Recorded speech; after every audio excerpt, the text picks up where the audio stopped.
Quetta press club میں بلوچستان طلبہ تنظیم الائنس کے زیر اہتمام پریس کانفرنس کا انعقاد کیا گیا۔ پریس کانفرنس سے خطاب کرتے ہوئے بی ایم سی کے طلبہ اور مختلف طلبہ تنظیم کے عہدیداران نے کہا کہ گزشتہ دنوں بولان میڈیکل کالج میں طالب علموں کے درمیان ایک معمولی مسئلہ ہوا تھا، جس کے رد عمل میں کوئٹہ پولیس نے کالج کے اندر داخل ہو کر ظلم و بربریت کی تمام حدیں پار کرتے ہوئے بولان میڈیکل کالج کے طلبہ پر شدید تشدد کیا، جس کی وجہ سے بہت سے طلبہ شدید زخمی ہو گئے اور سینکڑوں طالب علموں کو ہاسٹلز اور کالج کے احاطے میں کمروں سے نکال کر گرفتار کر لیا گیا تھا۔ پولیس تشدد، گرفتاریوں اور غیر قانونی چھاپوں کے خلاف جب طالب علموں نے بی ایم سی کے مین گیٹ پر دھرنا دینے کی کوشش کی تو پولیس نے طلبہ کے احتجاجی دھرنے پر دھاوا بول کر طالب علموں پر آنسو گیس کا استعمال کیا تھا۔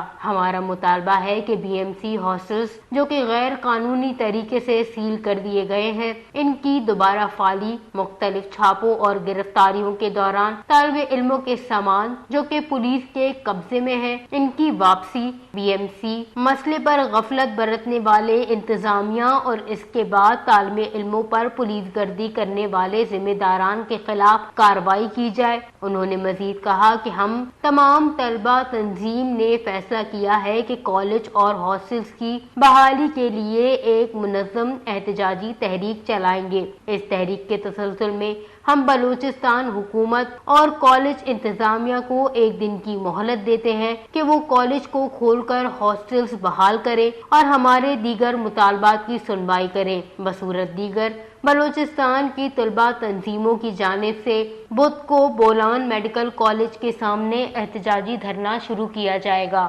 وش نیوز، کوئٹہ، بلوچستان۔